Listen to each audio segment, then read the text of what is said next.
Bonjour à toutes et à tous. Allez, une petite vidéo de fin de semaine. Alors qu'il y en a peut-être qui vont découvrir cette vidéo dans une année, en début de semaine. C'est intéressant de penser au moment où les gens vont découvrir une vidéo. En général, c'est pas évident pour qu'elle soit toujours d'actualité. C'est tout un art, hein. Comment ça se fait qu'il y a des choses qui vieillissent vite et d'autres qui vieillissent presque pas? Bon, bref, parmi toutes les vidéos que j'ai envie de faire depuis plus de 5-6 ans, il y a celle-ci. C'est parti. Alors, je ne sais pas du tout comment c'est pour vous, mais pour ma part, chaque fois que je regarde une foule, je me pose 1000 questions. Je regarde les personnes et je me demande qui est un fugitif parmi toutes ces personnes. Ouais, c'est la première chose qui me vient, c'est pas génial. Bon, vous allez dire que je me pose tout le temps 1000 questions, mais dans une foule presque particulièrement, je dirais. Non, mais vous voyez ce que je veux dire, non? Ou pas? Par exemple, je me demande, est-ce qu'il y a une ou plusieurs femmes ici qui sont enceintes mais qui ne le savent pas encore, ou qui n'ont pas encore annoncé la nouvelle à leur conjoint? Est-ce qu'il y a des personnes qui sont ici aujourd'hui mais qui ne seront plus de ce monde demain? Est-ce que une ou deux de ces personnes vont déjà mettre fin à leur vie d'ici quelques heures? Est-ce qu'il y a des stars? Oui, parce qu'il faut aussi parler des choses joyeuses. Est-ce qu'il y a des stars parmi ces personnes? En général, on connaît la tête des chanteurs, mais les autres musiciens, pas forcément. Peut-être qu'il y en a quelques-uns dans cette foule. Est-ce que certaines de ces personnes ont été des acteurs connus ou vont devenir des acteurs connus d'ici demain ou la semaine prochaine? Combien de ces personnes vont changer de genre?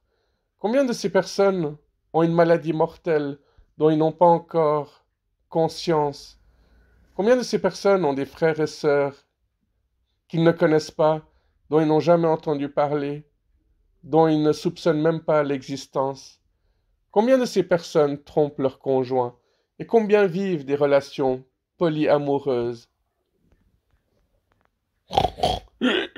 Bon, c'est qu'une partie des questions que je me pose, hein, mais comme vous aimez bien de temps en temps un petit peu rentrer dans ma tête, vous êtes servi. Je pense qu'un des trucs qui m'a inspiré pour cette vidéo, c'est le film Incassable que vous connaissez tous certainement.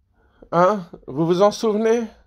Ça vous dit quelque chose? Bien. Alors, on s'en fout complètement que ce film est le premier opus d'une trilogie, parce que Split et puis Glass, c'était de la merde. Non, le truc que je voulais surtout dire, c'est que vous vous souvenez de ce moment où Bruce Willis est dans une gare et puis il y a plusieurs personnes qui le frôlent et chaque fois qu'il les touche, il voit la pire partie, la pire chose qu'a fait la personne avec qui il entre en contact physique. Et du coup, c'est ainsi qu'il voit que les trois personnes qui touchent sont les trois des criminels ou des personnes qui ont commis un crime. Et ça, c'est aussi quelque chose qui me fascine parce que je me suis toujours dit, enfin, en tout cas depuis 4, 5, 6, 7 ans, on va dire, je me suis persuadé que si on fouille le passé de n'importe qui, ce n'importe qui irait en prison sans problème. Surtout les élites, hein, c'est-à-dire les plus intouchables, les plus riches, les plus mauvais.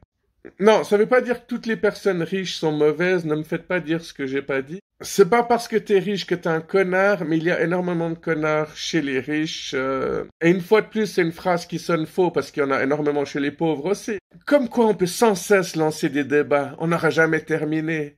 C'est passionnant. Pour en revenir au sujet dont je parlais à la base, combien de personnes autour de nous sont des gros criminels sans qu'on s'en rende compte? Oui, parce que chaque fois que des criminels vont en prison, leurs voisins disent toujours des trucs du style « Ah, pourtant, il était tellement poli, il était tellement gentil, il était doux, il était calme. » Mais évidemment, on tire vite des conclusions hâtives aussi. Combien y a-t-il d'innocents dans les prisons actuellement? Je pense que la réponse serait totalement effrayante. J'en ai encore rencontré un il y a 2-3 jours en arrière, quoi. Qui ne fait que s'ajouter à ma longue liste de personnes que je connais qui sont passées par là. J'ai connu un dealer qui m'avait dit, une fois j'étais devant le juge et puis le juge m'a dit, écoutez, Moi, je dois mettre quelqu'un en prison, hein. Soit c'est vous, soit vous me donnez un nom et quelqu'un d'autre va tomber, quoi. C'est aussi simple que ça. Ouais, faut remplir les cases, quoi. Faut les cocher, faut mettre des petites croix, des petites vues. Comme ça, tu peux bien gentiment rentrer chez toi en croyant que tu as fait le bien alors que tu sais pertinemment que tu as fait le mal. Alors voilà, hein, ça m'inspire beaucoup quand je vois une foule. Heureusement que j'en vois pas beaucoup. Bien, dites-moi si cette vidéo a réveillé quelque chose en vous, si cette vidéo vous a plu, déplu, si vous vous êtes posé des questions que vous ne vous étiez jamais posées auparavant. C'est ça qui est cool. Tous les jours, j'essaie un peu de m'ouvrir l'esprit, et s'ouvrir l'esprit, ben, c'est avancer, devenir la meilleure version de soi-même. Mais si votre but, c'est de devenir la pire version de vous-même, faites gaffe quand vous serez dans une foule et que je serai en train de vous observer.